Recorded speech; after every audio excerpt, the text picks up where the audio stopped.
justice, that's where we are. Because when you mention of Sharia law, we are Christians, 100% Christians. From that, we Biafrans, that's who we are as Christians. Sharia law is a no-go for Biafran people. And this Islamic jihadist terrorists, with their own ideology, they said we must be converted to Islam, of which they want to Islamize us. So automatically the division is there. It's just we need justice because it's not going to work.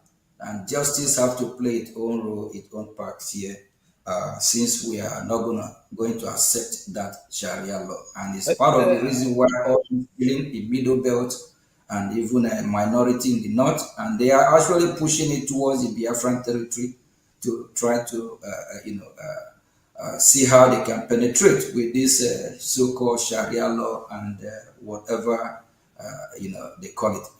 Elias, I just want to quickly, I just want to quickly add to this. This is not an overblown concern. This is a very legitimate concern.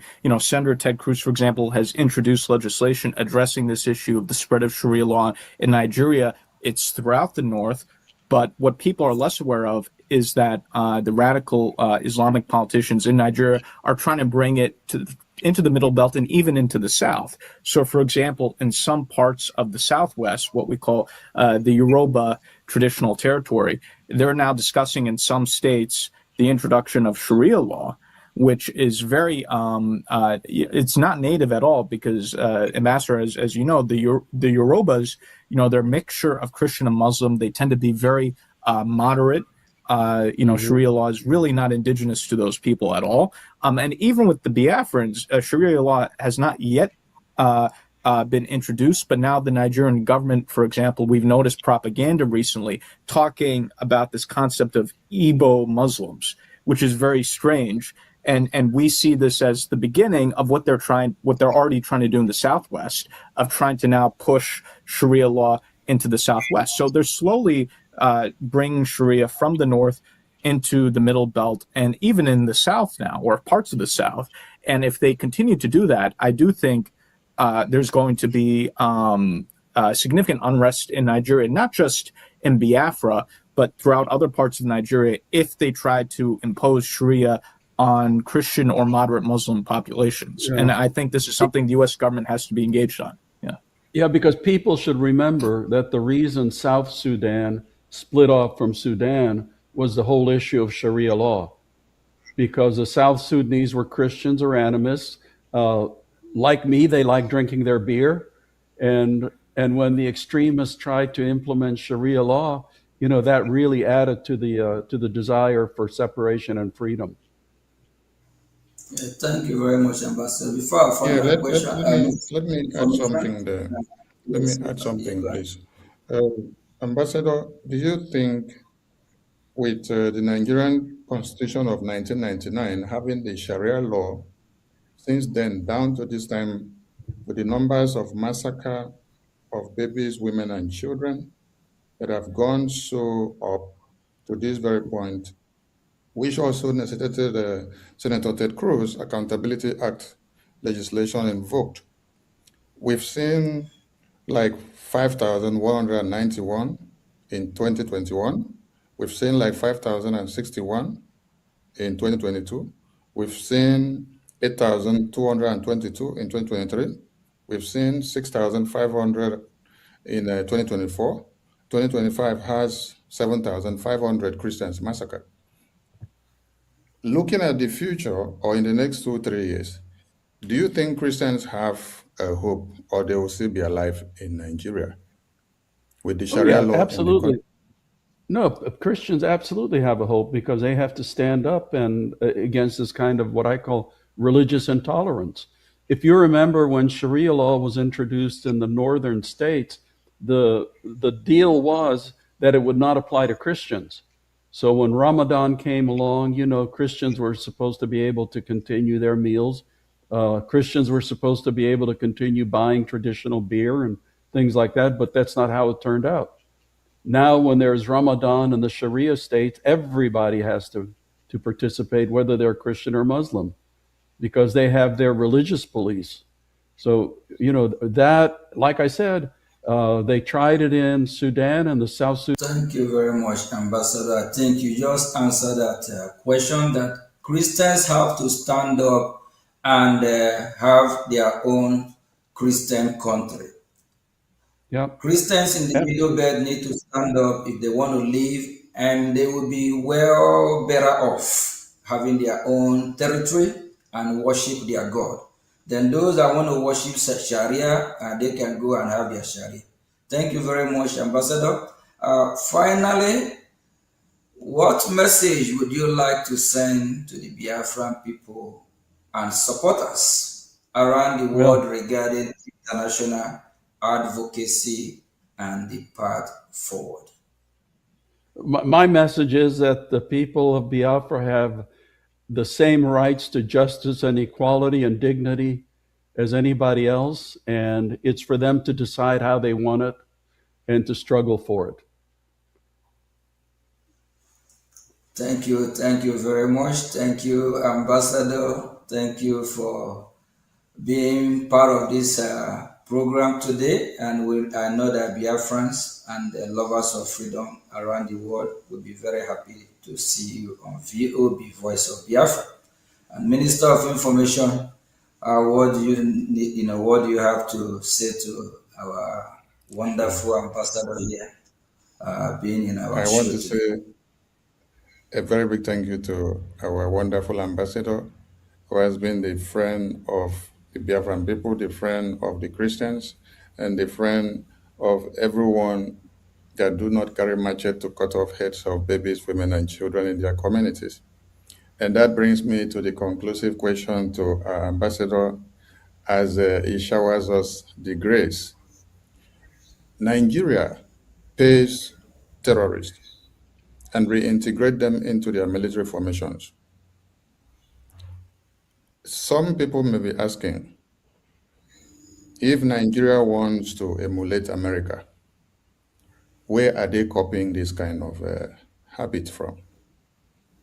Is it okay for Nigerian government to pay terrorists and reintegrate them into the military formations?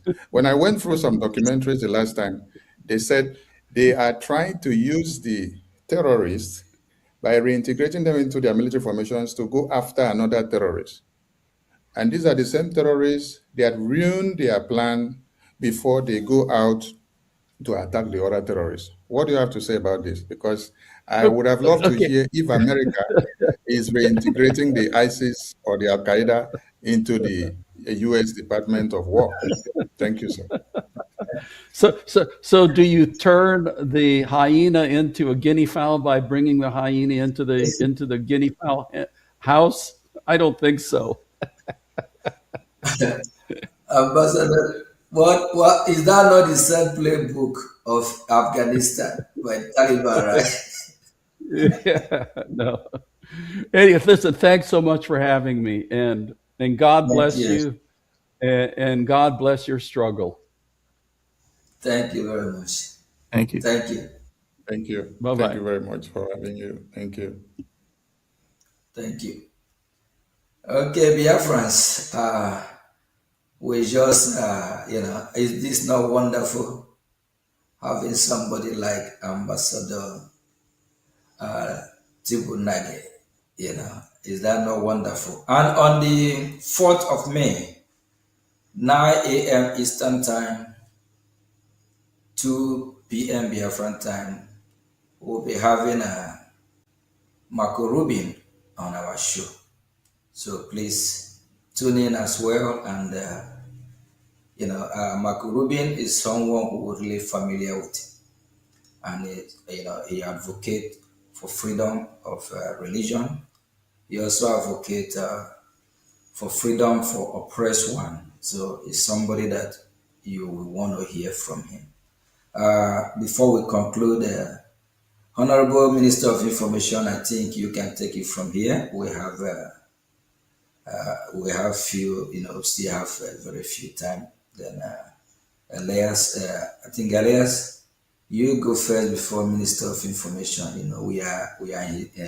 He's the information minister, so he can wrap it up, and he will be the one to say we should stay or continue because we are here in his territory. Thank you very much. Well, thank you, my honorable ministers. This was indeed a very historic and enlightening interview with Ambassador Tibor Naj, who's a very storied diplomat here in Washington, D.C., who's played a critical role on U.S. policy in Africa. This was indeed an extremely historic interview, and I'm very proud of both of you and appreciative to the ambassador for his generosity in participating in this program. Thank you very much. Minister of Information. Thank you so much. I don't know how to express my appreciation because every day we are making it work and we are making it better.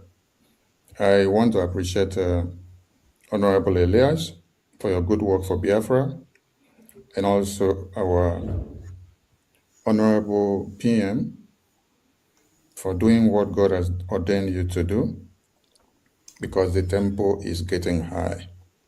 So if ambassadors of America are telling you that reintegrating a terrorist into your military formation is a no-no idea, then it means Nigeria got this recommendation from a madman.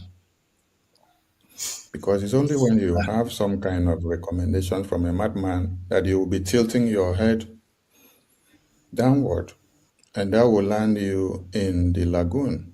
And Nigeria has landed in the lagoon because that is what we are seeing today. Their military formations are overrun on a daily basis. And there is no day you sleep and wake up without hearing that babies, women, and children have been slaughtered, communities invaded. And the worst has happened that field marshals, generals, and commanders of the Nigerian military formations are taken down daily by the notorious Boko Haram terrorists. The list goes on and on. But like we said, Biafrans have hope because we have created the space for that. And Biafra Republic government in exile has done it. So I appreciate all Biafrans. Please key into our next upcoming Politics Insight. It was good having our lobbies in the show and having our PM and having Ambassador Tibonaj. Thank you all from here. It is Voice of Biafra Television. Bye for now. Thank you very much. Thank you.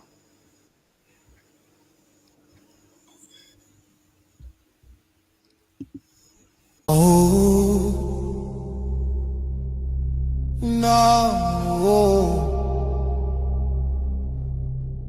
no.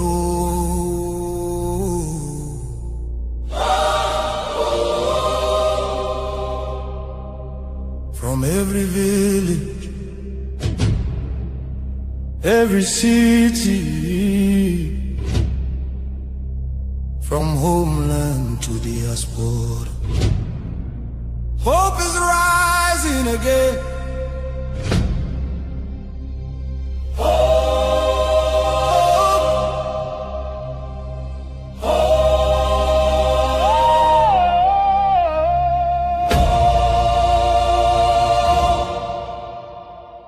Biafra now our only hope. Biafra now our only hope. Hope for today, hope for tomorrow. No more pain, no more sorrow.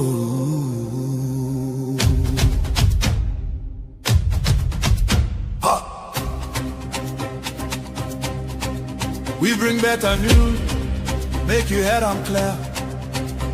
We get hope, now Biafra we dey see. Beautiful nation, shining bright justice and fairness. Now the light. Biafra go be one beautiful nation. Every Biafran go enjoy true freedom. Fine, fine country, shining nation.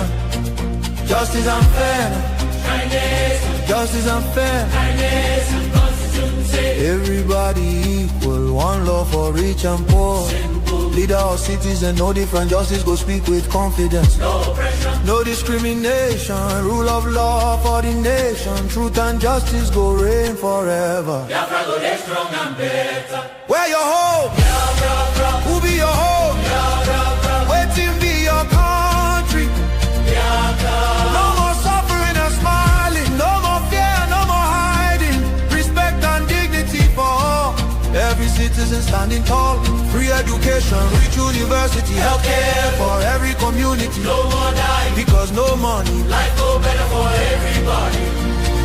Biafra now our only hope. Biafra now our only hope. Stand up now, make we claim our Biafra now our destination. Women go deliver safe for hospital.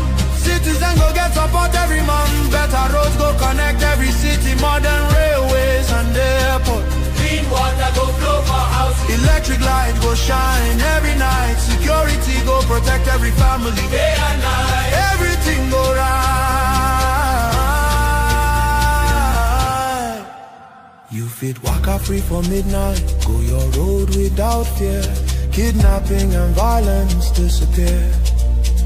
Peace and progress everywhere. Mama and papa go get retirement benefits. Nobody go kill you for Biafra and go free. Now wahala, the person don't buy for him head. Oil and gas beneath our ground. Now the people will get the land, go control them. Resources go serve the people.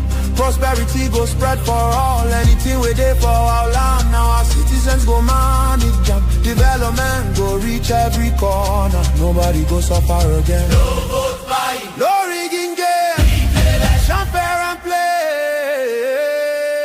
One woman, one vote. One man, one vote. Your voice go matter every day.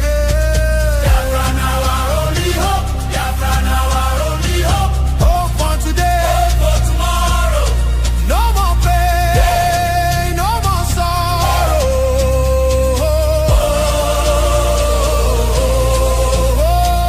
Biafra now our only hope. Biafra now our only hope. Hope for today, hope for tomorrow. No more pain, no more sorrow. Biafra.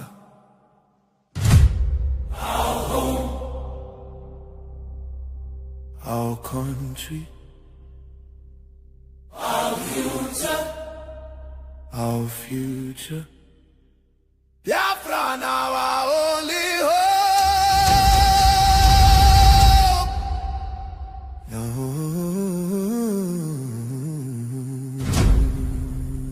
Love can heal the deepest pain. Shelter broken, dreams erased. Hunger.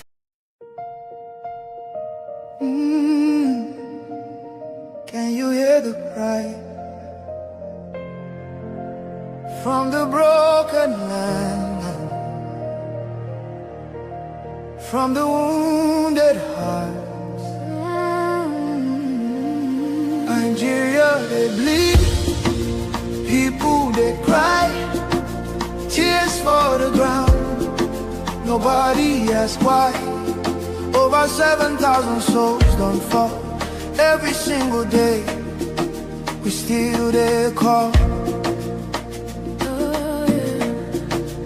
Churches burning, hope fading fast.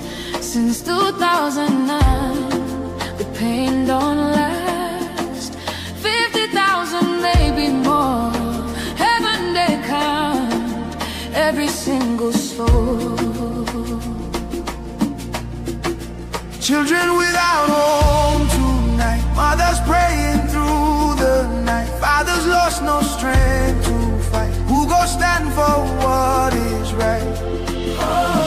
Stand for love, stand for life. Be the answer in this time. You can have to wipe their tears. You can calm their fears. Give a hand, don't turn away. Be the light in darkest day. Every little you provide keeps a soul alive.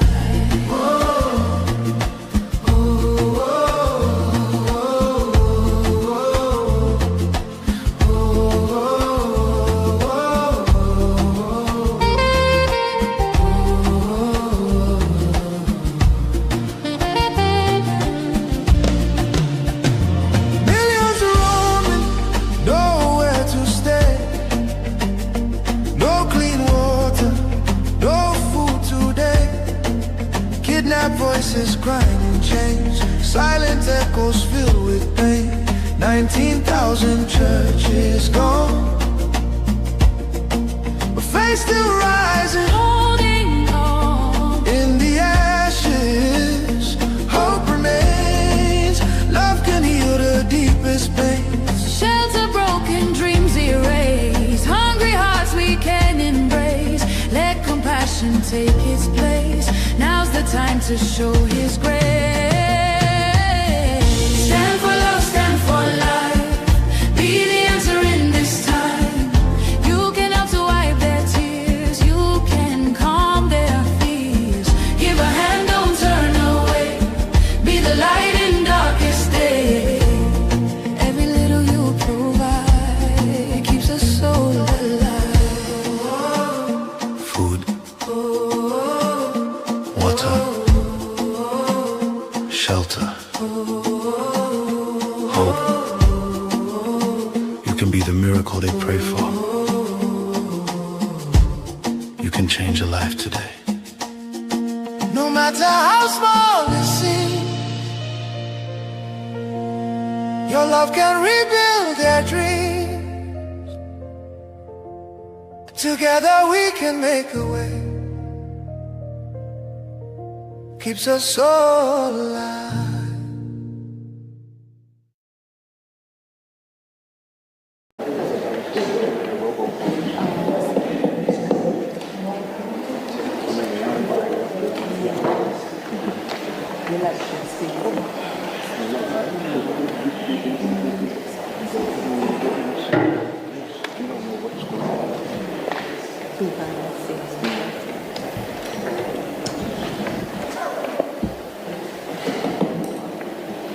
Biafrans, am I coming out? Yes.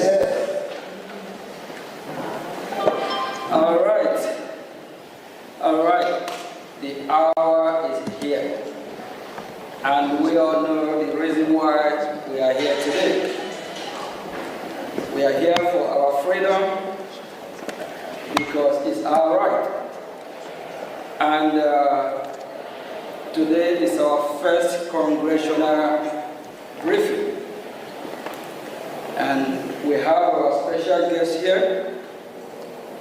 We Biafrans are familiar with who he is.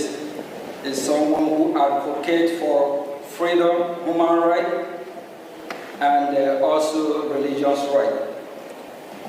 We have our special guest, Rubin. And Rubin is Senior Fellow, American Enterprise Institute. Thank you, Michael.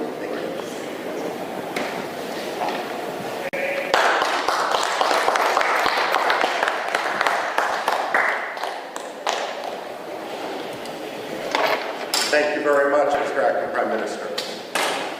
I don't need, first of all, it's good to see Biafra represented so well in Washington, D.C. Unlike in Nigeria, and unlike in Finland, we're not going to arrest dissidents.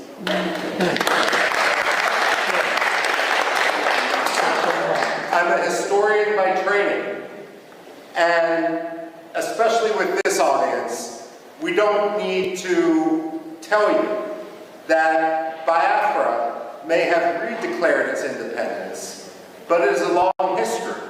And if we count the maps that European merchants, geographers, and other travelers made dating back to the 17th century, then Biafra is actually older than the United States of America. We're not talking about a so-called secession. We're talking about decolonization. And when we look at Africa today, we must recognize that the problem of colonialism is no longer based in London and in Paris. It's based in places like Abuja and Lagos. The fact of the matter is, and for that matter, Yaoundé as well, the fact of the matter is that we are witnessing a second wave of decolonization in Africa right now. Biafra, Amazonia, Somaliland are at the front line of a struggle for freedom. Religious freedom, as well as simply personal, economic freedom, political freedom. The fact of the matter is, though, when we talk about that front line of colonialism, Biafra, Amazonia, Somaliland, we're also talking about a response to genocide. The fact of the matter is, when we look at the modern history of Biafra and we see some of the key figures represented on this podium, and it's so appropriate that we're sitting here in a room dedicated to Veterans Affairs, to honor the veterans of the Biafra struggle. The fact of the matter is that they did not start the struggle for Biafran rights. Nigeria did. Nigeria has agency. They have decision-making. No one forced Nigeria to undertake the pogroms of 1966. That was a decision that was made in Lagos. And what we have seen, the struggle for freedom in Biafra, is a natural response to the repression, which is now more than 60 years old inside Nigeria, especially with regard to Biafra. Now, we can talk about genocide, and unfortunately, what has occurred in Biafra from in the late 1960s and so forth isn't the only case of genocide that the 20th century has seen. But what makes the history and the recognition of the Biafran genocide so important is this. When the Jews suffered the Holocaust, Germany afterwards acknowledged the Holocaust. The ideology that led to Nazism became stigmatized. Yes, there are still Nazis today, but it is an ideology which is outside the realm of acceptable belief. The problem with genocide denial isn't simply a denial of fact, a denial of history. But when you don't acknowledge the genocide, then what you're actually doing is throwing a life raft to the ideology upon which that genocide occurred. So when you have someone like the late Muhammadu Buhari, whose hands were covered in blood from the events of the Biafra genocide, rise to the presidency of Nigeria without anyone acknowledging his role, that simply perpetrates and legitimizes that genocide. Now, when it comes to genocide denial, I also have this to say. When people debate foreign policy in the United States, one of the progressive slogans that we hear time and time again is no blood for oil. Well, I have a message for Alexander Stubb. No genocide for oil. Finland has been a disgrace. Stubb has kowtowed to Turkey at the expense of the Kurds, at the expense of other dissidents, for the sake of getting Turkey to lift its de facto veto for Finland's NATO membership.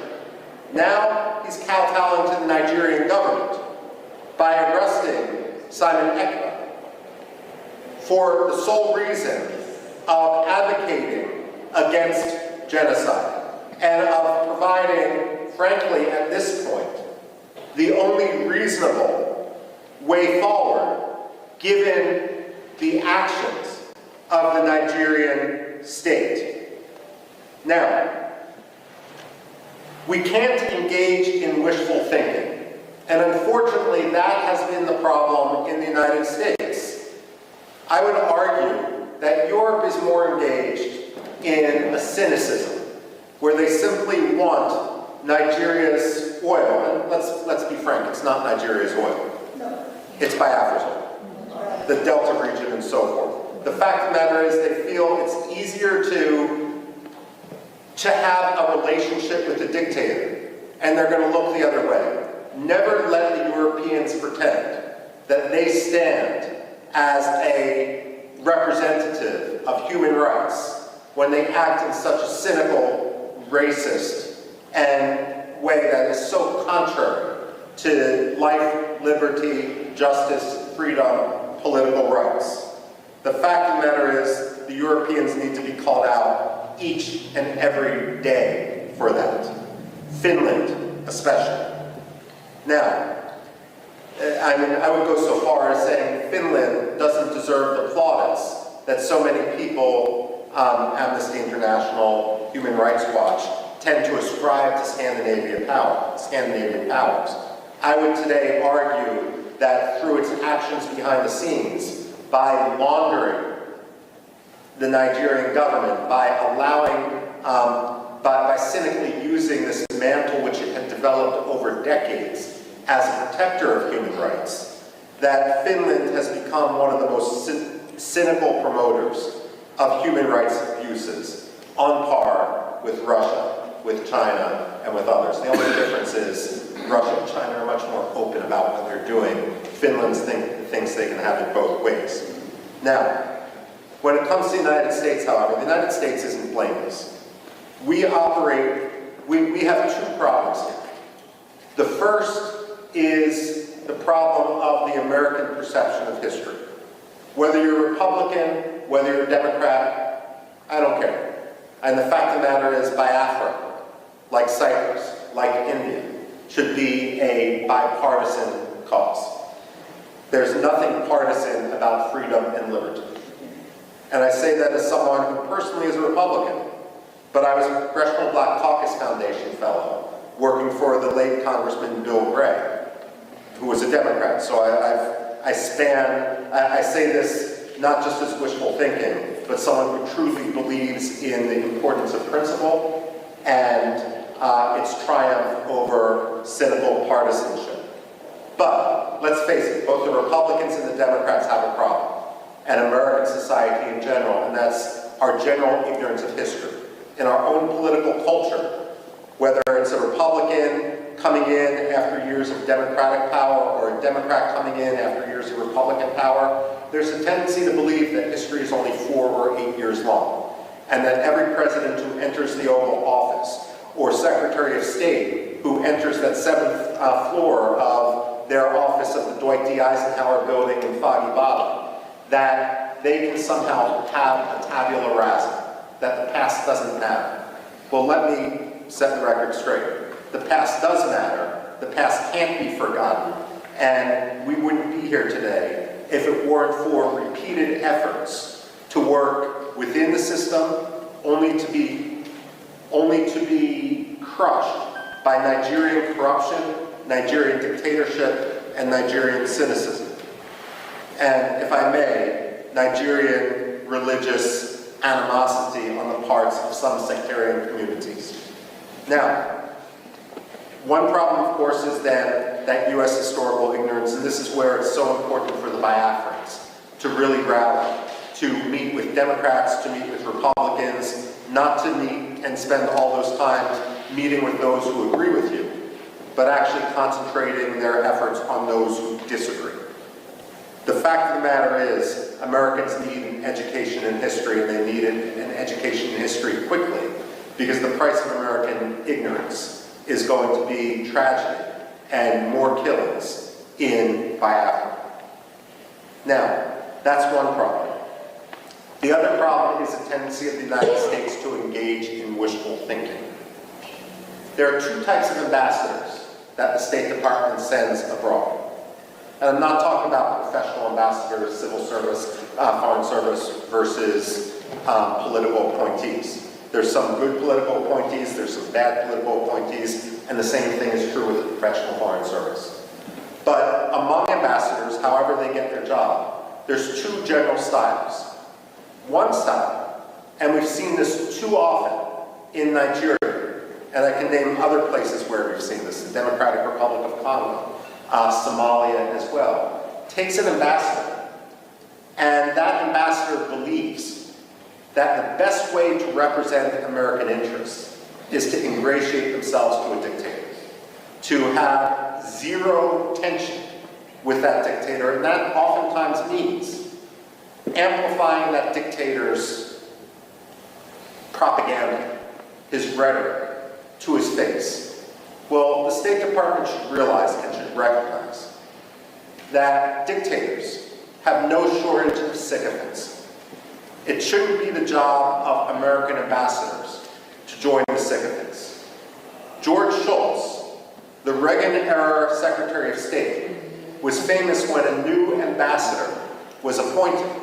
He would bring them up to his office, which was an elegant room, not unlike this which we're standing in the US Congress. And he had a big globe next to his desk. And he would always ask the ambassador appointee, point to your country on the globe. And if they pointed to Nigeria, or they pointed to France, or they pointed to Burma, or they pointed to Pakistan, God help them, he would point to the United States and say, this is your country.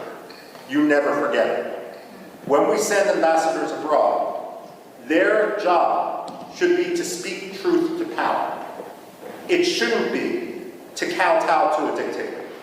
And if that means calling out Nigeria for its abuses in Biafra, for its abuses of religious freedom, so be it. It may mean you're not going to get invited as the ambassador to this reception or that state dinner. Well, that's the price of being an ambassador and being truthful. Your job isn't to make a dictator feel good. It's to promote American interests as a U.S. ambassador. And one of the top American interests is religious freedom. The reason why religious freedom should be such a top priority is it really is the canary in the coal mine. It really is the metric by which to see whether a dictator's rhetoric and actions meet. When former Secretary of State Antony Blinken went to Nigeria and he met with the late Muhammadu Buhari, and he removed Nigeria from the religious freedom watch list, that was wishful thinking. It didn't make Nigeria a better place. It didn't stop the killings in Biafra. It didn't stop the killings elsewhere in Nigeria. All it did was signal to the Nigerian government that they could quite literally get away with murder. Wishful thinking has consequence. The United States also needs not to believe its own spin and not to try to force, cynically use the Biafran issue to advance its other causes. So, for example, I don't know how many times I've talked to people who are partial to the Nigerian government in the United States and will accept the Nigerian lies. And they will say that what we see happening in the Southeast has nothing to do with religious hatred, with religious intolerance on the part of the Nigerian government. It's all about climate change. Let me tell you this, and I've actually said this to the State Department. Climate change does not charter buses in order to ship Fulani militiamen into Biafra to kill Christians. That's not China. That's not climate change. That's ethnic cleansing. That's religious hatred. That's sectarian cleansing. American wishful thinking isn't polite. It doesn't make diplomacy easier. It simply gets people killed.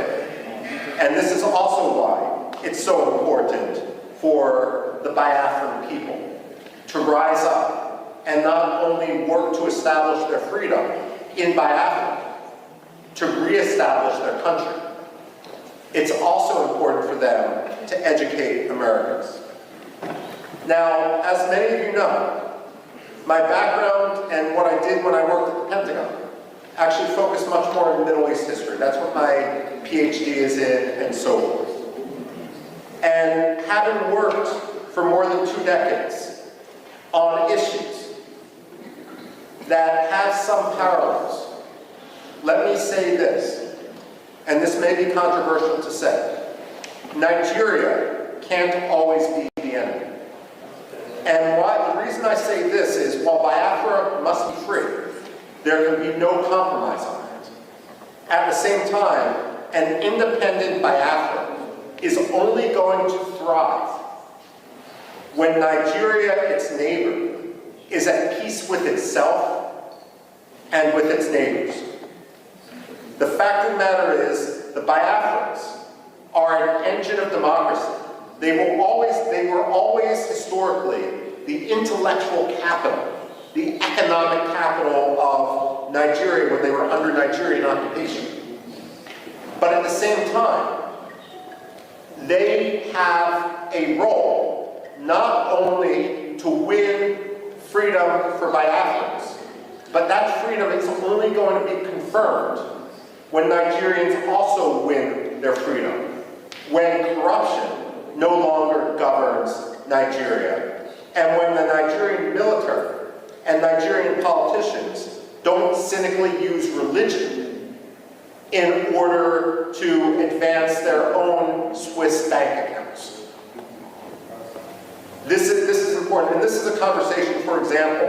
It's understandable that you focus on Biafra, but this is an example which I've had conversations in the past with Iraqi presidents and prime ministers, and Kurdish presidents and prime ministers, and there's a recognition, despite the century-long struggle of the Kurds, the so-called largest people without a nation, to win their freedom, to win their independence. Many of them have also come to recognize that that independence is going to take real reform instead of ruin for their neighbor next door. I've had this conversation with the Cypriots and the Greeks, vis-a-vis Turkey as well. Turkey is a problem today, and Turkey is a problem which is going to work with the Nigerian government in order to kill Biafrans. But at the same time, what the Greeks and the Cypriots will tell you is, while today Turkey acts like an enemy, there can only be true peace once Turkey fundamentally reforms. And so it's important when you speak and when you advocate for your cause, not only to promote the freedom for Biafra, but to argue and to recognize that Biafran freedom is going to be symbiotic. It's going to bring stability to the region. Biafra is going to be a model, not only for Biafra, it's going to be a model for Nigeria, so that Nigeria can get its act together, even as Nigeria heads towards the precipice. No one wants to, let me put it this way, many of you are familiar with the American satirical newspaper, The Onion. I remember a headline in that satirical newspaper after Russia invaded Georgia in 2008. It was a fake announcement by Condoleezza Rice, the Secretary of State, who was arguing that the U.S. position is that no American allies should border Russia because it was just too difficult. The fact of the matter is, she was warning allies not to border Russia as if they have a choice. The fact of the matter is, it's in no one's interest. It's always going to be a problem for occupied Biafra and for independent Biafra to border a failed state, to border an irredentist state, to border an aggressive military dictatorship.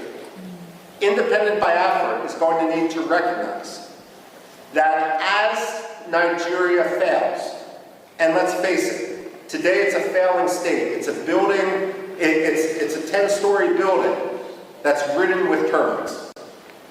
The fact of the matter is that every military leader inside Nigeria is going to try to distract their own Nigerian public by trying to whip up a frenzy against Biafra. So on one hand, you need to be prepared for that.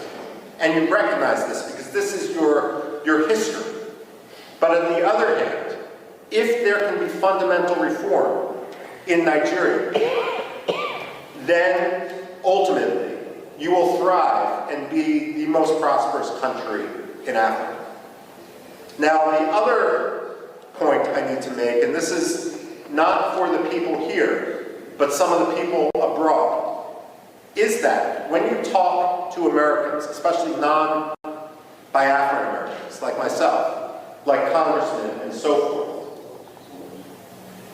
I am honored here to be with the acting Prime Minister. I hope someday to be with the non-acting Prime Minister, Simon Ekpa, as well, if he's ever sprung from his Finnish dungeon. But the fact of the matter is, as an American, as someone who obviously has no Nigerian heritage, it's not my job or my concern to decide who the leader of Biafra is. You ask any American like me, any white American, who cares about human rights, who cares about Biafran liberty, what I would say is, when Biafra becomes independent, all these disputes will fall by the wayside because you have monitored democratic elections. But if anyone starts to attack other Biafrans in the presence of European politicians, American politicians, United Nations diplomats, they are essentially creating treason against Biafra. Because what you're doing is giving evidence to your enemies that Biafra isn't serious. Now, let me give you one example. When I came to Washington and began working in foreign policy in 1999, one of the first people I met was a gentleman named Barham Saleh. He was the Washington representative of the Patriotic Union of Kurdistan. Now, the Kurds, I've referenced before, they're split between 4 different countries, so Biafra's a little bit luckier in this. At the same time, the Kurds in Iraq, in northern Iraq, are divided between 2 major political parties. One was Jalal Talabani's Patriotic Union of Kurdistan. The other was Masoud Barzani's Kurdistan Democratic Party. And between 1994 and 1997, these 2 Kurdish parties fought a civil war to suggest that anger among the Kurds wasn't high would be an understatement. They hated each other's guts. 2,000 people remain missing to this day from that civil war in northern Iraq between the Kurdish parties. And again today, that region is essentially divided. Barham Saleh had a rule as the representative of one of the 2 Kurdish parties in Washington, D.C. His rule was, I will talk Kurdish politics to other Kurds, but I will never talk Kurdish politics when someone else is in the room. Because the only message that Washington needs to hear is Kurdistan must be free. The only message that Washington must hear today is that Biafra must be free. Decisions with regard to the leadership of Biafra are going to be made by Biafrans themselves. But the most important issue for everyone, whether they are legitimate or frankly whether they are illegitimate, is that Biafra must be free. Don't tweet against your political adversaries. Take the high road. Don't talk about your rivals to congressional staffers. And if your rivals talk about you, you may feel that it does you a disadvantage. Let me assure you, it does not. If the acting Prime Minister, if the acting Cabinet are the ones who are speaking softly and achieving things, creating a new currency, creating the structures of state, ultimately every serious congressman like Chris Smith, like Mark, one of the most important staffers on Capitol Hill, they are going to recognize you for what you are. Because only amateurs talk about their rivals. Those who are legitimate, those who are serious, those who are here today are the people who advance their cause. And make no mistake, momentum is on your side. So I speak here today, and I'm concluding my remarks right now, by thanking you for your activism, by welcoming you to the halls of Congress, where you are free to talk to anyone, and you don't need to risk arrest, because again, your words we're not in Finland. We don't have to talk about the Helsinki standard. The fact of the matter is, I hope to be here when the United Nations General Assembly recognizes Biafra as the 55th or 56th African state. And I have absolutely no doubt that I turn the floor back over to the acting Prime Minister.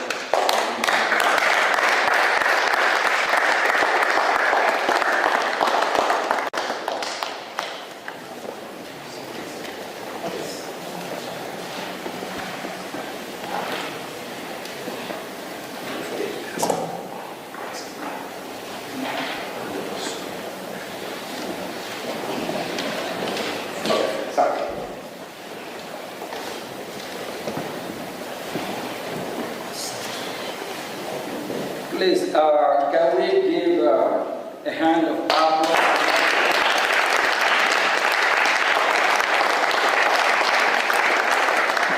He is a true friend of humanity, not just Biafra. He fights for me, he fights for you, he fights for the global community. And he is a kind of one we need, so that we can have a safer world and a better world, a world that will be great again. Thank you.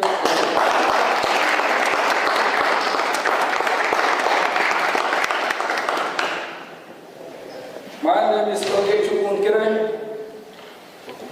Biafra Republic Government Acting Prime Minister. I'm here acting on behalf of His Excellency Mazi Simon Edward.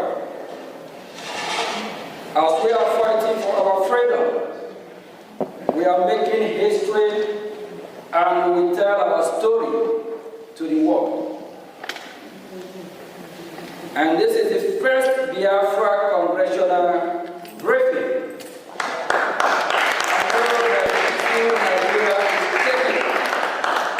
If I tell you, you won't believe. Nigerian government, they protest to stop this hearing today. They protest. They have not started protesting. Thank you all for being here today. Thank you.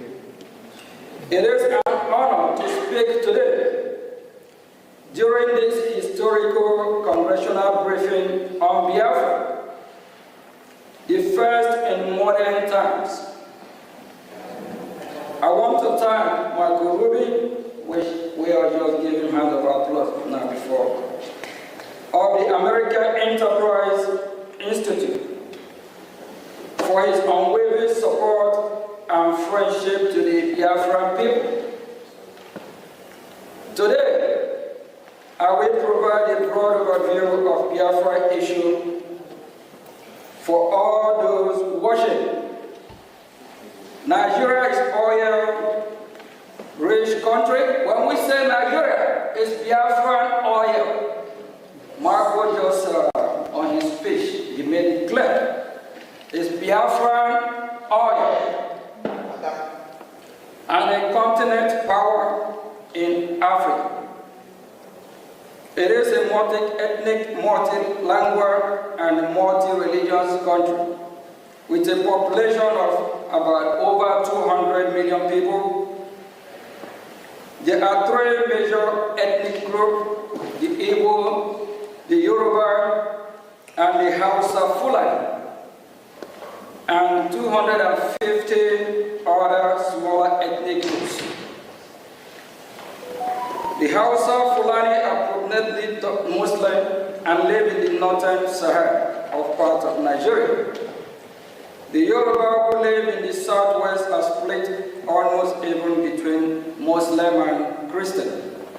The Igbos, along with related tribes, whom we refer to as Biafras, the interface of this submission, inhabit the southeast part of Nigeria, which is Biafra, and we are no longer Nigeria. We don't identify ourselves as Nigeria, we are Biafra.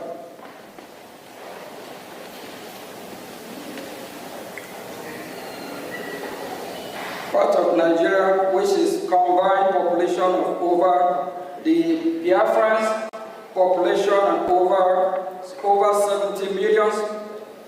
Biafrans are predominantly Christians and traditional worshippers, with constituencies also practicing Judaism. Their land is blessed with human and mineral resources, including vast hydrocarbon. Biafrans are very commercially inclined, industrious, and are given to scholarly and professionally pursuit in addition to their first nature of gifted martialized. They had an established grassroots democracy order known as the Omuna system, which is still practiced to this day, before the advent of colonization. They are very republican and arbitrary in nature and coexist peacefully with their neighbors, including northern Nigeria and Cameroon. Prior to their amalgamation with the rest of Nigeria in 1914, Biafra then, there was no single massacre of Biafras anywhere in pre-amalgamation in the so-called Nigeria. This is noteworthy.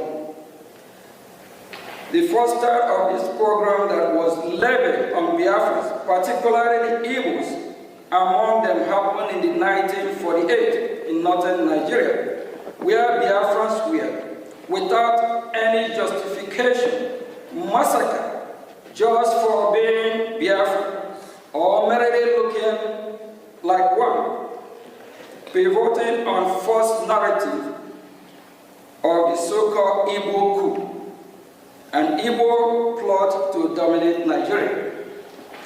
Nigeria's military officers and the police and notable civilians, mostly from the north, planned and executed the Biafrans. Over 3 million Biafrans were murdered between 29th May 1966 and 12th January 1970.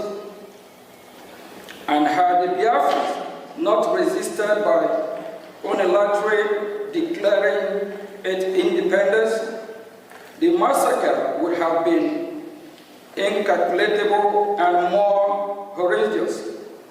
There is credible evidence that sectional Nigeria provoked the Nigerian Civil War as a cover-up to accomplish the genocide that they have begun against Biafra. Generally, and the Igbos in particular, as far back as 1948 in northern Nigeria, the difference this time was to take it to their homeland, where they had fled and taken refuge under the Hitler-declared Republic of Biafra, a nation born in dire necessity and desperation to survive a genocide. The following aspect from recent declassified U.S. Embassy diplomatic dispatch of the era on the program and the war that follows is instructive, and it states that the North was minded to use the war as a tool to resort its dominance of natural affairs. Malan Gagu Dambour, regional editor of Morning Post, told the American consul in Nkere, "No one should kid himself that this is a fight between the East and the rest of the Nigeria. It is a fight between the North and the Igbos. The scale of the carnage was such that had the Roman or International Criminal Court statutes been enacted, Nigeria's entire military leadership and its top civilians enablers would have been prosecuted for genocide and crime against humanity, for orchestrating the destruction of Biafrans in whole or in substantial part because of their ethnicity. And to make it worse, those that oversaw the genocide and their natural political successor continue to control Nigeria and thus ensure that no accountability was exacted for a crime of such shocking scale. And to date, no apology or remorse has emanated from official Nigeria or any of the prime state actors. It is this state of affair and the post-war political suppression of Biafra that grandfathered the insurgency of Biafra agitation in recent times. The modern-day Biafra independent movement surfaced in 1999 with the creation of movement of the actualization of sovereign state of Biafra, Mazur, in 1999 by Chief Owazurike, in 2012 by Mazi Nnamdi Kanu, a protege of Chief Owazurike, then created the Indigenous People of Biafra, IPOB, in 2012, which became the predominant Biafra independence organization. Post-war agitation for Biafra and support for IPOB accelerated in late 2015 when former President Muhammad Buhari systematically embarked on widespread anti-Igbo policies, coupled with his open toleration of Fulani Islamic terror that was breaching the northern reach of the Igbo land. It was in the face of this that the indigenous people of Biafra IPOB and the idea of Biafra government in exile gained much traction as protector and defender of the people that have been detained by the government of the day of Nigeria. It is to be noted that virtually all of us present at the vanguard of pursuing for Biafra were born after Nigerian Civil War ended in 1970. So in our renewed quest for Biafra, we are not driven by any sense of personal loss of the war, revenge or bitterness, but by instead a sense that our people are being mistreated badly and are vigorously in again becoming the victim of another crippled genocide.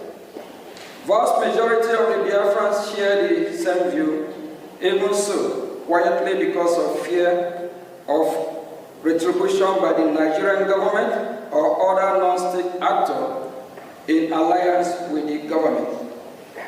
Amnesty International reports that since the advent of the former Buhari administration in 2015, Nigerian insecurity forces have killed more than thousands of Biafra and wounded many more while they held peaceful protests against the killing and for self-determination. Amnesty International says that many of those pro-Biafra protesters were shot and killed in their sleep, and others while they gathered in churches to pray. Many of the protesters were shot and killed from behind while they tried to escape.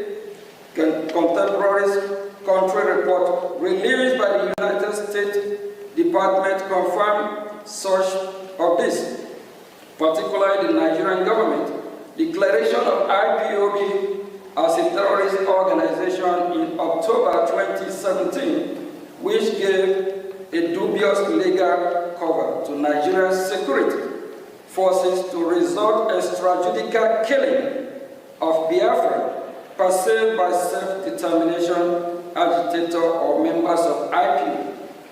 As such, as you are reading this, the other killings of Biafrans by the Fulani Islamic terrorists is ongoing as we speak. The killing have not stopped to date, especially in the northern boundary of Igbo land, such that several innocent villagers were murdered in Ebonyi State in February 2025. Igbo communities to bury their brothers, sisters, fathers, mothers, sons, and daughters almost every month. And after times, the violence is maliciously and falsely attributed to unknown government or faceless Biafra separatists.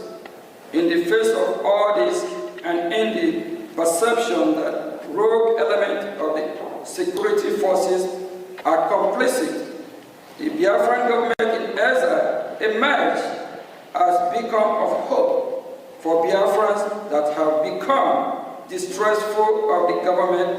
It bears mentioning that when the agitation for Biafra accelerated in late 2015, the response of Nigerian government was disappointingly non-pragmatic. Instead of acknowledging the burgeoning popularity of the agitation and take bona fide measures to contain it through constructive engagement or dialogue, the government went wide with deadly and extrajudicial law enforcement action that backfired by fueling the agitation to levels not seen since the end of the Civil War in 1970. This misguided law enforcement action turned a dangerous corner and boom raged when the government went rogue by extraordinary rendition of our leader Mazi Nnamdi Kanu, the Biafran leader from Kenya, in late June 2021. No doubt this is an avoidable overreaction that has composed Nigeria's legal system, triggered the international legal order against Nigeria, and bettered the government-driven insecurity that have rocked southeast Nigeria, which is Biafra, to this day. In between, Fulani Islamic terrorists have capitalized on the situation to dissuade southeast Nigeria to no end. After Mazi Nnamdi Kanu illegal kidnapping, one of Mazi Nnamdi Kanu proteges, Finland-based Biafran activist, His Excellency Mazi Simon Ekpa, took charge of the Biafra independence movement and created the Biafra Republic government in exile, Brgie, of which he is the Prime Minister. As the next illustration of the Biafra independent movement, the Brgie has galvanized the support of the Biafran population and has engaged in high-level dialogue in Washington, D.C. with U.S. government officials. Furthermore, Brgie organized a self-referendum in which more than 50 million Biafrans voted in favor of independence. Brgie held an independence convention in Lahti, Finland, which started November 29 to December 2, 2024, in which Brgie declared the independence of Biafra on December 2, 2024. December 2, 2024, Biafra was redeclared. The government of Nigeria, according to Mr. Ekpa, has orchestrated 5 assassination attempts against his life. After allegedly failing to assassinate Mr. Ekpa, the government of Nigeria successfully pressured the government of Finland to arrest Mr. Ekpa in November 2024. on political motivated charges. The government of Finland then issued an indictment against Mr. Edward, as well as subsequent conviction, which demonstrates the political nature of the persecution at the instigation of government of Nigeria. The indictment by Finland, issued in May of 2025, alleged that Mr. Edward participated and supported a terrorist organization, even though pro-Biafra organizations are not designated as terrorist group in Finland or anywhere in the European Union. In fact, the only country in the world where pro-Biafra organization the only country in the world where pro-Biafra organization was designated is in Nigeria.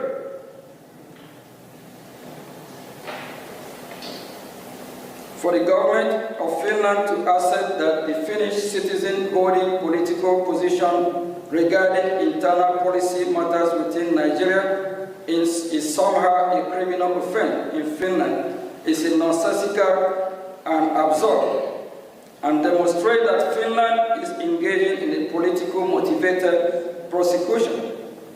Nigeria conduct toward both Mazi Nnamdi Kanu and Simon Ekpa demonstrate transnational repression. At the moment, the issue of Biafra, the insecurity in southeast Nigeria, which is Biafra land, and all the unpleasant aftermath cannot be resolved, while the federal government of Nigeria persists in detention of Mazi Kanu, while Finland persists in detention of Mazi Simon Ekpa, and Biafrans continue to be marginalized. On this basis of foregoing, we must respectfully suggest the following to the U.S. government. One, we urge the United States government to invoke the Global Magnitsky Human Rights Accountability Act, Summit 5 of Title S 11 of 114-28328 to identify and impose travel and financial restrictions on all officials of the federal government of Nigeria and any Nigerian non-state actor implicated in the killing of Biafrans, Christians in their homeland in southeast Nigeria, which is Biafra land. We urge the United States government, including through targeted sanction and or tariff, to pressure the government of Nigeria to release Mazi Nnamdi Kanu and allow him a safe passage out of Nigeria. Three, we urge the United States government to pressure the government of Finland regarding its political motivated trial and conviction against pro-Biafra active Simon Ekpa. For we urge the United States government to deny all bilateral assistance and visa to officials of the government of Nigeria if it continues to engage in transnational repression against pro-Biafra activists, and if Simon Ekpa and Mazi Nnamdi Kanu continue to be held in detention. Consequently, Biafra through Brgie are ready to engage with the international community, include the United States of America government, especially in seeking to establish a newly independent Biafran state. The Brgie is willing to engage in deal-making with U.S. government and come to economic defense and security agreement with the United States. Biafrans represented by Brgie are willing to negotiate with the U.S. in reciprocity and in anticipation for specific demand, interest and expectation of the U.S. recent event in Sub-Saharan Africa have created a compelling need for the United States of America to get involved in the Gulf of Guinea. There is no better opportunity than that presented by the Biafra For example, Biafra can be an ideal place for U.S. military base, as well as seaport. Biafra can also be host to African installations. Biafra can be a close ally of the United States and purveyor of Western interests in the region, as well as a bulwark against Islamic terrorists and extremists. This is important now more than ever, given the loss of key U.S. military bases in Sahel countries, as well as the Nigerian government's ever closer relations with United States adversaries, a United States designated Islamic terrorist organization. In addition, Nigeria's persecution of Christians continues to worsen and further adds to the case of independent homeland for Nigeria. Christian population, just as U.S. recognized of Somalia, present great benefit to U.S. strategic interests in East Africa. Similarly, Biafra can present opportunities along similar lines for the U.S. in West Africa.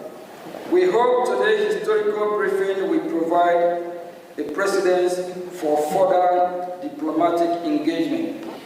And before I say thank you, we believe that we have sent our message, and we are damn serious for our freedom. We'll continue fighting. Our freedom is our right. No one else can do it better for us than us. And we are sending message to the world, especially the United States of America. We appreciate the opportunity and the privilege they have given us to voice out so that they can do what is right. We believe they are listening. We believe very soon we'll be having more diplomatic engagement with the United States of America, the leader of the free world. Thank you.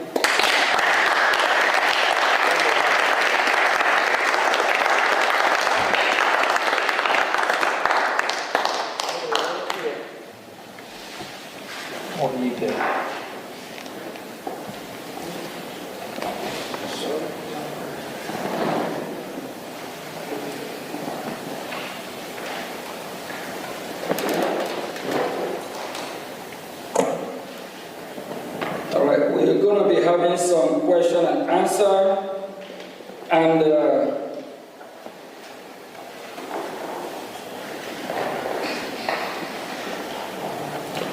we have some witnesses that will be asking questions about the current situation, what is happening in Biafra land, if it is suitable for them, if it is that what they want. Do they deserve to live better than what is happening here today? We are glad to be here, and this is the beginning of our hearing in Washington, D.C.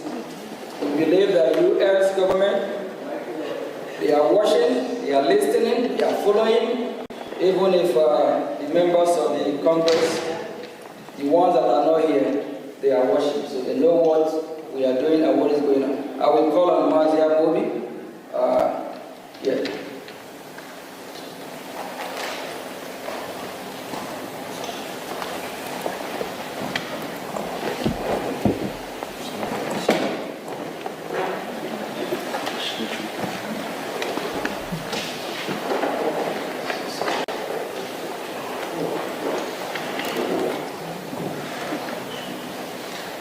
Greetings, everyone. Greetings, Biafrans who are here present. First of all, I want to appreciate everyone for being here. It's not easy. It is only a man who seeks for freedom that goes knocking on all doors. Because every locked door against each and every one of us is a locked door against millions of Biafrans. Especially millions of Biafrans, yourself, myself, who are witnesses, and over 50 million people who gave the Brgie government their vote for the self-referendum conducted in Finland conducted back home and ratified in Finland by over 517 Biafrans. So I appreciate each and every one of you who are here. And we thank the United States Congress for giving us this opportunity, for calling us to hear our voice at this time. It is of utmost importance that the Biafran people in general speak up now to stop the killing, to help the world, to help those who cannot speak for themselves, and the entirety of the people who live in the geographical location known as Nigeria, to regain their freedom. The freedom that we seek today is not just for the Biafran people, but for over 230 million people who exist in a place where they are all in a cave. Most of the people who exist there do not know themselves no more, cannot, for some reason, stand up and